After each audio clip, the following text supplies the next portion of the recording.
Ano ba to? Hello mga kababayan. Okay. Andito ako ngayon para i-share sa inyo kung paano ko nakilala ang asawa ko.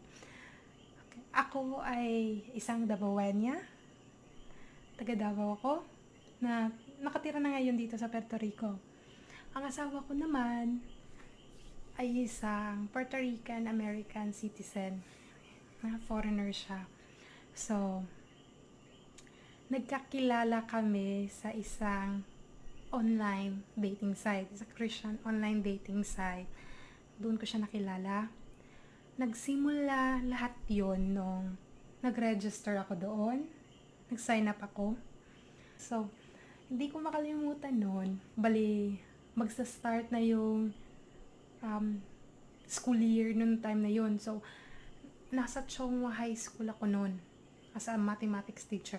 Tapos, every time mag-start ang school year, may seminar kaming aatenan. Doon mismo sa school.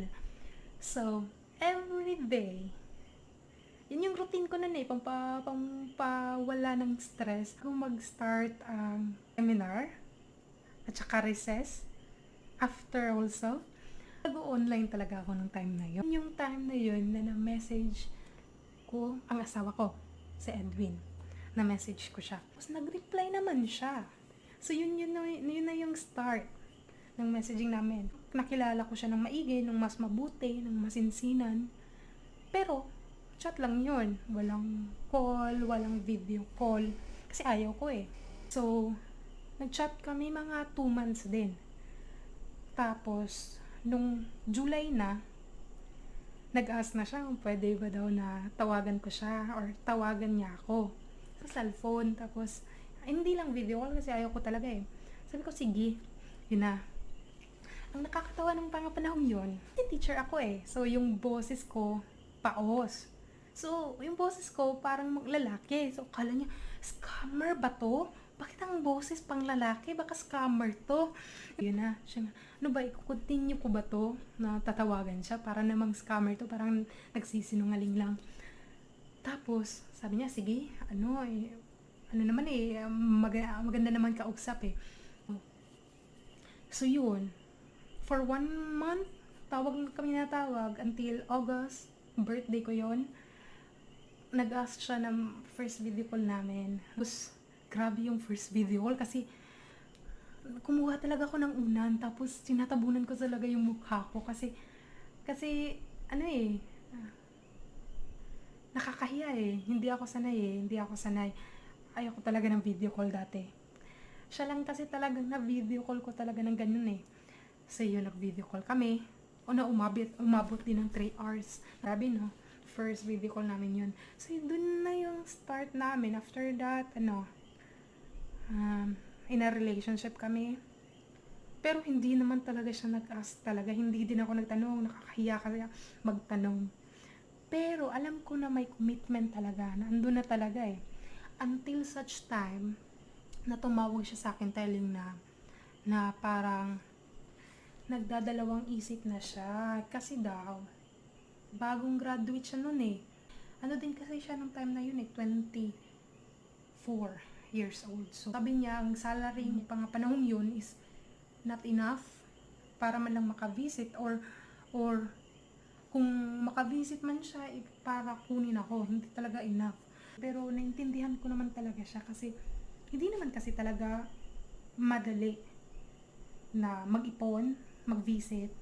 Sabi niya, sige, bigyan natin ng chance. Itatry ko ulit magpasa ng resume na magta-transfer siya sa ibang company na kung saan mas malaki, mas high yung salary, mas malaki yung salary. God's grace naman, nakuha siya ng isang company na mas malaki naman talaga at mas maganda. So yun yung good sign talaga na God's will. So, ang nangyari nun, after nun, nag-ipon siya ng pera at the same time ng travel hours. Ang nangyari, umabot siya ng 2 years din. Mga 2 years din, almost. Naka-ipon siya, tapos Sinadya na talaga na nag-book siya ng ticket going December 2016. So yun, may plano na. Ako naman, excited ako noon. Alam ng lahat, lahat, mga kaibigan ko, pamilya ko, alam nila lahat kasi super excited ako na hindi ko na malaya na nasabi ko sa lahat, na post ko sa lahat, yung ganun. So alam nila lahat, naging excited din sila para sa akin noon. Yun na yung mga panahon na yun, todo research ako noon, anong kailangan kong gawin kapag may foreigner na mag-visit sa Pilipinas. Mga dapat gawin at hindi dapat gawin. So yun. Hanggang sa first meeting namin sa F. Bangoy International Airport, sa labasan ako nakahintay kasama pamilya ko. Ang feeling ko noon, parang super excited na kinakabahan, baka hindi ako magustuhan in person, parang ganun. Pero overall excited ako noon na makita siya in person talaga. Pero naghintay ako doon kasi sila yung first flight na darating that day eh. Umaga yun eh. Naghihintay talaga ako noon. Wala siya sa crowd. Wala siya. Saan ba siya? Ang ginawa pala niya, doon siya sa exit, doon siya sa entrance ng exit ng F. Bangoy, kaya hindi ko siya nakita. Pagkita ko sa niya, ang gwapo niya. Totoo naman, ang gwapo naman talaga niya. Di ba? So yun. Ang ginawa ko talaga nun, para lang i-cover ang face ko, niyakap ko siya.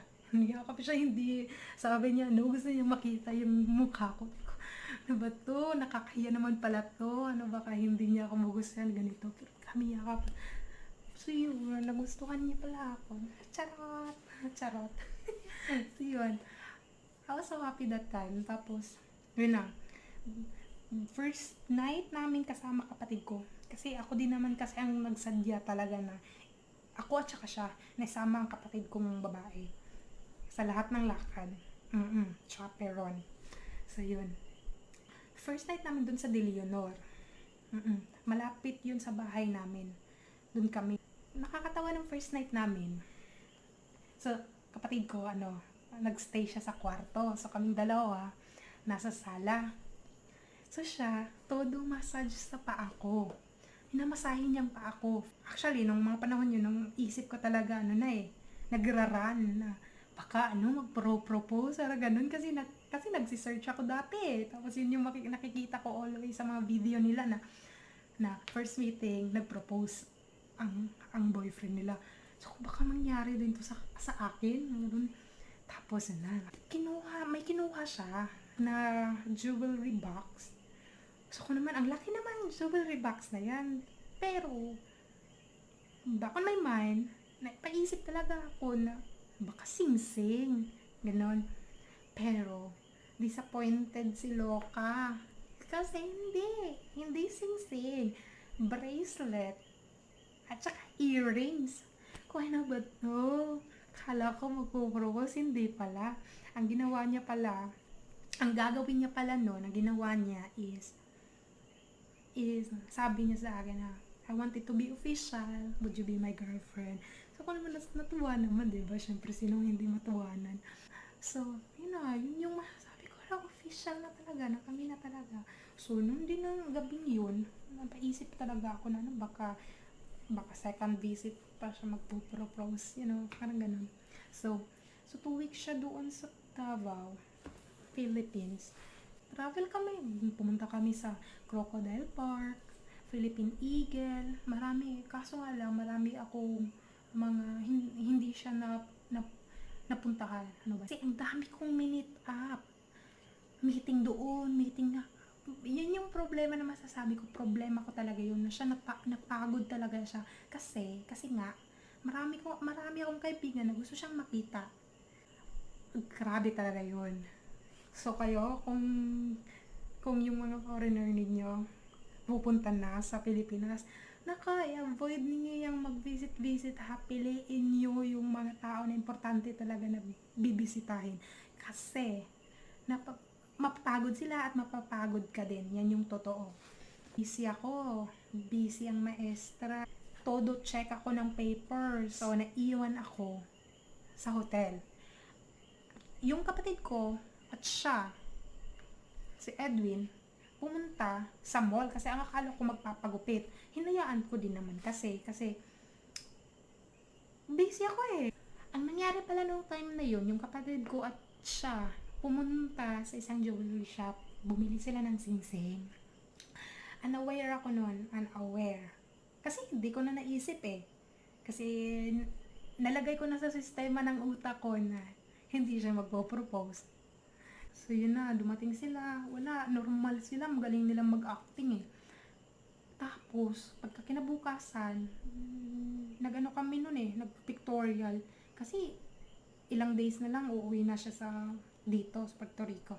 So, kailangan kaming pa-picture, yung formal picture talaga namin na masasabi namin, okay, remembrance talaga to. Yun yung time na yun, nag-propose siya. Yung ba, feeling na biglang nag-propose tapos hindi mo alam kung anong gagawin, ano ba? Ano bang right na English sa pagsabi ng sige, yes or I do ba? Ganun. Nakakatawa pero yun yung time na yun kaya tawa ako ng tawa. Officially fiancé at the same time. 1 week lang ang pagitan. From girlfriend to fiancé, 1 week. Diba? The best. Nung umuwi na siya, yun yung sad talaga na moment. Yung time na yun umuwi na siya eh. So, habang nagda-drive si Papa, umiiyak ako sa sakyan. Parang gagano. Pero umiiyak ako nun. Kasi sino ba namang hindi iiyak? Umuwi na yung mahal mo eh. So, hindi mo na siya makikita, hindi mo na siya mahahawakan. Parang ganon. So, grabing iyak ko nun.